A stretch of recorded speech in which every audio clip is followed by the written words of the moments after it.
स्वागत है आपका हमारे चैनल द मास्टर कोचिंग में। आज हम लोग शुरू करने जा रहे हैं क्लास 6 पार्ट 2 पूर्ण संख्याओं का अभ्यास 2C। इससे पिछले वाले वीडियो में हमने अभ्यास 2B तक पूरा कंप्लीट कर लिया था। चलिए प्रश्न 1 देखते हैं। प्रश्न 1 है रिक्त स्थानों की पूर्ति कीजिए। पहला है 468 गुणे 0। तो हम जानते हैं हम किसी भी संख्या में 0 का गुणा करेंगे तो आंसर 0 ही आएगा।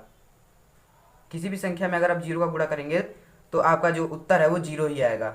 दूसरा है 8976 गुणे 5432 इक्वल 5432 गुणे यहाँ पर रिक्त स्थान है तो यहाँ पर क्रम विनिमय प्रगुण है।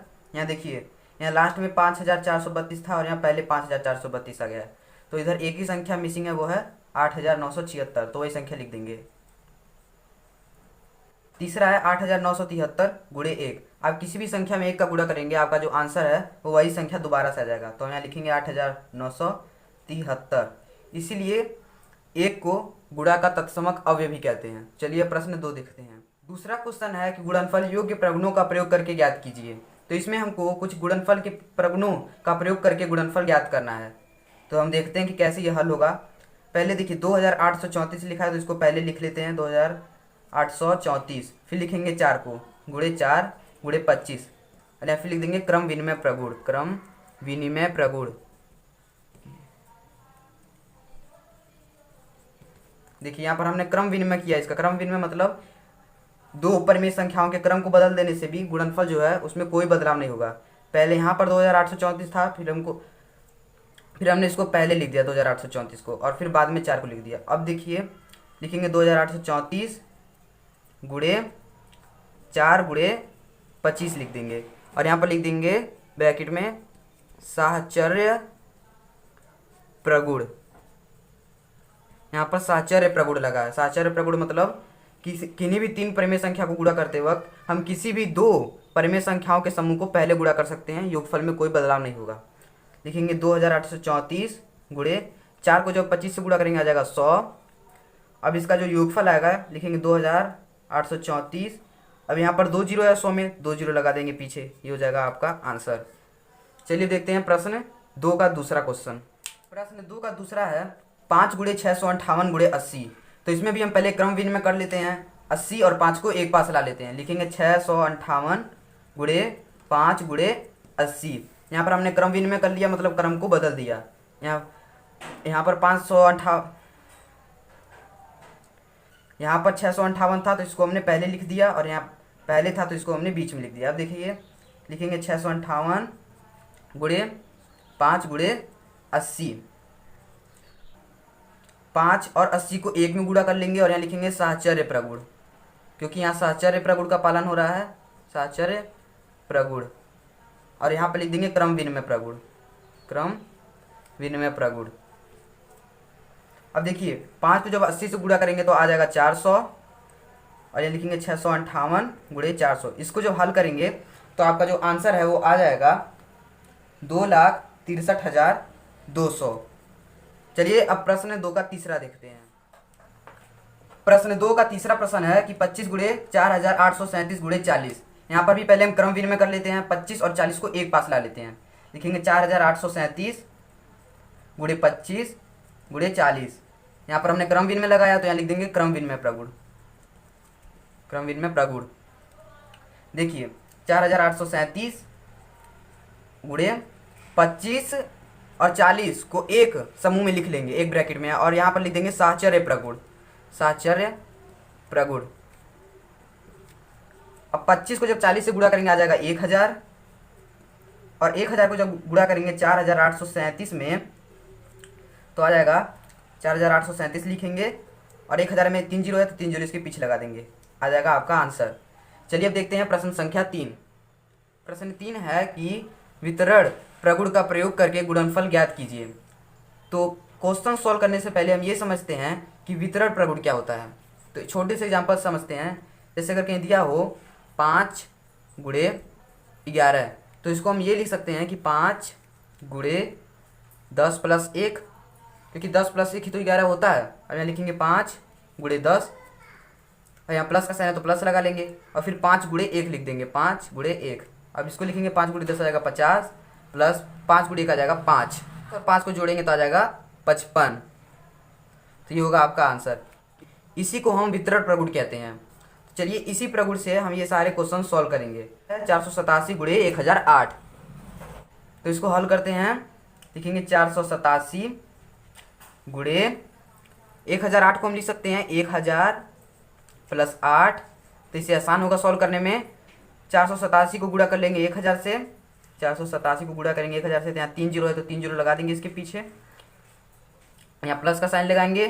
फिर 487 को गुणा कर लेंगे 8 से, यानी कि लिख लेते हैं 4,87,000 प्लस, जब 487 को 8 से गुणा करेंगे तो आएगा 3,896। अब 4,87,000 और 3,896 को जोड़ लेते हैं। लिखेंगे 0 और 6 आ जाएगा 6, 0 और 9 आ जाएगा 9, 0 और 8 आ जाएगा 8, 7 3 हो जाएगा 10, यहाँ पर एक कैरी चल जाएगा 0, 8 1 9 और यहाँ पर 4, तो हमारा आंसर आ जाएगा 4,90,896। चलिए अब देखते हैं प्रश्न 3 का दूसरा क्वेश्चन। प्रश्न 3 का दूसरा है 998 गुणे 436, तो 998 को हम लिख सकते हैं 1000 माइनस 2, 1000 में से जब 2 घटाएंगे तो 998 आएगा। अब ब्रैकेट करेंगे, गुणा कर देंगे 436 से। 436 को इसलिए नहीं हम लिखेंगे 400 प्लस 36, क्योंकि जब आएगा देखिए 400 प्लस 36, 998 को जब 36 से गुणा करेंगे तो बहुत देर लग जाएगा, इसलिए 1000 माइनस 2 लिख देंगे, क्योंकि वितरण प्रगुण घटाने पर भी काम करता है। 436 को पहले गुणा करेंगे 1000 से, लिखेंगे 436 और यहाँ पर 3 जीरो है तो 3 जीरो लगा देंगे, यहाँ पर माइनस के चिन्ह है तो माइनस लगाएंगे, और फिर 436 को 2 से गुणा करेंगे। जब 436 को 2 से गुणा करेंगे तो आएगा 2 छक 12, यहाँ पर 2 2 3 6 1 7 और 2 छके 8, 872 आएगा।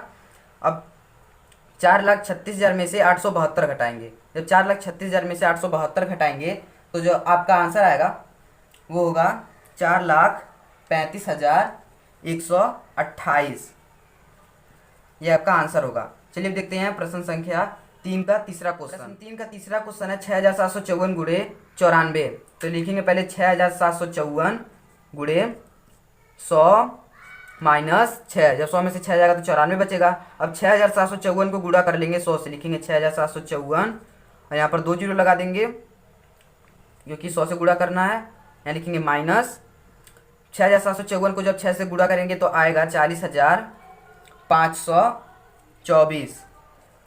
अब इसको घटा लेंगे, जब घटाएंगे तो आपका जो आंसर आएगा वो है 6,34,876, ये आपका आंसर आएगा। अब चलिए देखते हैं प्रश्न संख्या 3 का चौथा क्वेश्चन। प्रश्न 3 का चौथा क्वेश्चन है और ये इस एक्सरसाइज का लास्ट क्वेश्चन भी है, तो इसको सॉल्व करते हैं। दिया है 26,478 गुणे 106, तो लिखेंगे 26,478 गुणे 106 को हम लिख सकते हैं 100 प्लस 6, जब 100 और 6 को जोड़ेंगे तो 106 आ जाएगा। 26,478 को पहले गुणा करेंगे 100 से, लिखेंगे 26,478, इसके पीछे लगा देंगे 2 जीरो क्योंकि यहाँ पर 2 जीरो है, और फिर लिखेंगे प्लस 26,478 को गुणा करेंगे 6 से, तो जब 26,478 को 6 से गुणा करेंगे तो आएगा 1,58,868। अब इन दोनों को जोड़ देंगे क्योंकि यहाँ प्लस का साइन है, इन दोनों को जब जोड़ेंगे तो आपका आंसर आएगा 28,06,668, ये आपका आंसर आएगा। चलिए अब ये देखते हैं कि इस एक्सरसाइज में हमने क्या क्या सीखा है। तो इस एक्सरसाइज में हमने जो सीखा है, पहला क्रम विनिमय प्रगुण। क्रम विनिमय प्रगुण हम जानते हैं कि अगर 5 गुणा 3 लिखें तभी 15 आएगा, और 3 गुणे 5 लिखें तभी 15 आएगा। तो क्रम बदलने से कभी भी गुणनफल असमान नहीं होता है। दूसरा है साहचर्य प्रगुण। अगर 5 गुणे 3 गुणे 2 लिखा हो तो हम 5 गुणे 3 को पहले हल कर सकते हैं, और 5 गुणे 3 गुणे 2 में 3 गुणे 2 को पहले हल कर सकते हैं, मतलब किसी भी दो समूह को पहले हल कर सकते हैं। तीसरा है गुणा का तत्समक अवयव। तो गुणा का तत्समक अवयव हमने जाना एक है कि एक में किसी भी संख्या का गुणा करें आएगा वही संख्या, जैसे 1 गुणे 3 करेंगे तो 3 ही आएगा। चौथा है वितरण प्रगुण। वितरण प्रगुण हमने जाना कि अगर 4 गुणे 11 लिखा हो तो हम उसको लिख सकते हैं 4 गुणे 10 प्लस 1। पांचवा संवरक प्रगुण। संवरक प्रगुण में हमने जाना, हालांकि एक्सरसाइज में नहीं है, संवरक प्रगुण मतलब किसी भी दो पूर्ण संख्याओं को गुणा करने पर जो आंसर है वो पूर्ण संख्या ही आएगा। जैसे 4 को 4 से गुणा करेंगे तो 16 आएगा, और 16 भी एक पूर्ण संख्या है। और छठवा है कि 0 से गुणा। 0 से गुणा हमने जाना कि किसी भी संख्या में, जैसे 5 में हम 0 का गुणा करेंगे तो आएगा 0। किसी भी संख्या में 0 से गुणा करने पर जो आंसर है वो 0 ही आएगा। वीडियो के साथ बने रहने के लिए धन्यवाद। चैनल को सब्सक्राइब कर दिए जाने वाले और वीडियो के लिए। आगे की वीडियो में हम देखेंगे एक्सरसाइज 2D।